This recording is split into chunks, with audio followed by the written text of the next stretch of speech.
ಮಾಗಡಿ ತಾಲೂಕಿನ ಅಭಿವೃದ್ಧಿ ದೃಷ್ಟಿಯಿಂದ, ಈ ಮಾಗಡಿ ತಾಲೂಕಿಗೆ ನೀರಾವರಿಯನ್ನ ಕೊಡೋ ದೃಷ್ಟಿಯಿಂದ ಇವತ್ತು ಒಂದ್ ಕಡೆ ಕಾವೇರಿ ನದಿಯಿಂದ ನೀರು ಬರ್ತಾ ಇದೆ, ಇನ್ನೊಂದ್ ಕಡೆ ಹೇಮಾವತಿಯಿಂದ ನೀರು ಬರ್ತದೆ. ಮುಂದಿನ ದಿನಗಳಲ್ಲಿ ಎತ್ತಿನೊಳಗಿಂದ ಕೂಡ ನಿಮ್ಗೆ ನೀರು ಬರುವಂತ ಎಲ್ಲ ಅವಕಾಶಗಳು ಕೂಡ ಇದೆ. ಒಂದ್ ಕಡೆ ತುಮಕೂರವರು ಮಾಗಡಿ ತಾಲೂಕಿನ ಬಗ್ಗೆ ಬಹಳ ಕೇವಲವಾಗಿ ಮಾತಾಡ್ತಾ ಇದ್ದಾರೆ. ಶ್ರೀರಂಗ ಏತ ನೀರಾವರಿ ಯೋಜನೆ ಮಾಗಡಿ ತಾಲೂಕಿಗೆ ಏನ್ ಕೊಡ್ತೀರಿ? ನೀವು ಪಕ್ಷಾತೀತವಾಗಿ ಹೋರಾಟ ಮಾಡ್ಬೇಕ್ರಿ. ಮಾಗಡಿ ತಾಲೂಕಿನವರು ಅಂತ ಅಂದಿದ ತಕ್ಷಣ ಮಾಗಡಿ ತಾಲೂಕವರು ಕಾವೇರಿ ಜಲಾನಯನ ಪ್ರದೇಶದ ವ್ಯಾಪ್ತಿಯ ಒಳಗಡೆ ಬರ್ತಕ್ಕಂಥವ್ರು. ನೀವು ತಮಿಳುನಾಡಿನವರು, ಆಂಧ್ರ ಪ್ರದೇಶದವರು ಅಲ್ಲ. ಕಾವೇರಿ ವ್ಯಾಪ್ತಿಯ ಜಲಾನಯನ ಪ್ರದೇಶದ ವ್ಯಾಪ್ತಿಯಲ್ಲಿ ಬರ್ತಕ್ಕಂಥವ್ರು. ನಿಮಗೂ ಕೂಡ ನೀರನ್ನ ಕೇಳುವಂತ ಹಕ್ಕಿದೆ. ನೀವೇನು ವ್ಯವಸಾಯಕ್ಕೆ ನೀರು ಕೇಳ್ತಾ ಇಲ್ಲ, ನಿಮ್ಮ ಅಂತರ್ಜಲವನ್ನ ವೃದ್ಧಿ ಮಾಡ್ಲಿಕ್ಕೆ ಕುಡಿಯೋ ನೀರಿಗೆ ನೀವು ನೀರನ್ನ ಕೇಳ್ತಾ ಇದ್ದೀರಿ. ನೀವು ಬೇರೆ ತಾಲೂಕಿಂದ ಬೇರೆ ರಾಜ್ಯದವ್ರ ಮೇಲೆ ನೀವು ಹೋರಾಟ ಮಾಡ್ಬೇಕು ಅಂತೀರಿ. ನೀವು ಮಾಗಡಿಯನ್ನ ಬೇರೆ ರೀತಿ ನೋಡ್ತು ಅಂತ ಅಂದ್ರೆ ಎಷ್ಟು ಸರಿ ಅಂತಕ್ಕಂಥದ್ದು. ಇವತ್ತು ಕುಣಿಗಲ್ನ ಶಾಸಕರು ಜನಜಾಗೃತಿ ಅಭಿಯಾನವನ್ನ ಹಮ್ಮಿಕೊಂಡಿದ್ದಾರೆ. ಪ್ರತಿದಿನ ಜನಜಾಗೃತಿ ಅಭಿಯಾನವನ್ನ ಮಾಡ್ತಾ ಇದ್ದಾರೆ. ಇದೇ ರೀತಿ ನಮ್ಮನ್ನ ಮಲತಾಯಿ ಧೋರಣೆಯನ್ನ ಮಾಗಡಿ ತಾಲೂಕ್ ಮೇಲಾಗ್ಲಿ ಕುಣಿಗಲ್ ತಾಲೂಕ್ ಮೇಲೆ ಅವರು ಏನಾರ ತೋರಿದ್ದೇ ಆಯ್ತು ಅಂದ್ರೆ ಇವತ್ತು ನಮ್ಮ ಸರ್ಕಾರ, ಮಾನ್ಯ ಮುಖ್ಯಮಂತ್ರಿಗಳಿರ್ಬೋದು, ಉಪಮುಖ್ಯಮಂತ್ರಿಗಳಿರ್ಬೋದು, ಮಾನ್ಯ ಗೃಹ ಸಚಿವರಿರ್ಬೋದು, ಸಂಪೂರ್ಣವಾಗಿ ಈ ಯೋಜನೆ ಏನು ನಮ್ಮ ಲಿಂಕ್ ಕೆನಾಲ್ ಇದೆ, ಈ ಲಿಂಕ್ ಕೆನಾಲ್ ಅನ್ನ ಮಾಡ್ಲಿಕ್ಕೆ ಸಂಪೂರ್ಣವಾಗಿ ಬದ್ಧರಾಗಿದ್ದೇವೆ.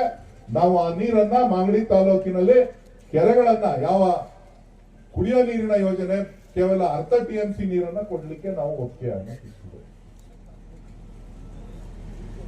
ಅಲೋಕೇಶನ್ ಇದೆ. ಕುಣಿಗಲ್ಗೆ 2.9 TMC ನೀರನ್ನ ಕೊಡ್ಲಿಕ್ಕೆ 25 ವರ್ಷಗಳಿಂದ ಎಷ್ಟೇ ಕೆರೆ ನೀರು ಬಂದ್ರು, ಎಷ್ಟೇ ಮಳೆ ನೀರು ಬಂದು, ಎಷ್ಟೇ ತಮಿಳುನಾಡು ನೀರು ಹೋದ್ರು, ಎಷ್ಟೇ ಇದಾದ್ರೂ ಕೂಡ ಕುಣಿಗಲ್ಗೆ ಬಂದಿರ್ತಕ್ಕಂಥದ್ದು 0.38 TMC ಅಷ್ಟೇ. ಇದುವರೆಗೂ ನೀರು ಬಂದಿದ್ದಷ್ಟು ಎಷ್ಟೇ ಸರಿ ಫ್ಲಡ್ ಆಗಿ ಹೊರಟೋಯ್ತು, ಹಂಗಾಗೋಯ್ತು, ಹಿಂಗಾಗೋಯ್ತು ಅಂತ ಅಂದ್ರೂ ಕೂಡ ಕಾರಣ ಏನು ಅಂತ ಹೇಳಿದ್ರೆ ಮೇಲ್ಗಡೆ ಇರೋರು ಕೆಳಗಡೆಗೆ ನೀರನ್ನ ಕೊಡ್ತಾ ಇಲ್ಲ. ಆ ಕಾರಣಕ್ಕೋಸ್ಕರ ನಾವು ಲಿಂಕ್ ಕೆನಾಲ್ ಮಾಡಬೇಕು ಅಂತ ಹೇಳಿ ಮಾನ್ಯ ಮುಖ್ಯಮಂತ್ರಿಗಳ ಹತ್ರ, ಉಪಮುಖ್ಯಮಂತ್ರಿಗಳ ಹತ್ರ ಒತ್ತಾಯ ಮಾಡಿ ನಾನು ಹಿಂದೆ ಸಂಸದನಾಗಿದ್ದಂತ ಸಂದರ್ಭದಲ್ಲಿ ಇದನ್ನ ಮಂಜೂರಾತಿ ಮಾಡಿಸಿ ಇಟ್ಟಿದ್ವಿ. ಅದನ್ನ ಟೆಂಡರ್ ಕರೆದಿದ್ರು, ಆಗ್ಲೇ ಕ್ಯಾನ್ಸಲ್ ಮಾಡಿದ್ರು. ಈಗ ರಾಜಕೀಯ ಕಾರಣಗಳಿಗೋಸ್ಕರ, ನೀವು ರಾಜಕೀಯ ಕಾರಣಗಳಿಗೋಸ್ಕರನೇ ನಮ್ಮನ್ನ ವಿರೋಧ ಮಾಡ್ತು ಅಂತ ಅಂದ್ರೆ ಪ್ರತಿಯೊಂದು ಹಂತದಲ್ಲೂ ಕೂಡ ನಾವು ರಾಜಕೀಯ ಕಾರಣಗಳನ್ನ ಬಿಟ್ಟು ನಿಮ್ಮ ವಿರುದ್ಧನೂ ಕೂಡ ಹೋರಾಟವನ್ನ ಮಾಡಬೇಕಾಗ್ತದೆ ಅಂತಕ್ಕಂಥದ್ದು ನಾನು ಈ ಸಂದರ್ಭದಲ್ಲಿ ಹೇಳಿ ಬಯಸ್ತೇನೆ. ಮಾಗಡಿ ತಾಲೂಕಿನ ಪ್ರತಿಯೊಬ್ಬರು ಕೂಡ ರೈತರು, ಅವರ ನೀರನ್ನ ಕೇಳಲಿಕ್ಕೆ ಹಕ್ಕಿದೆ.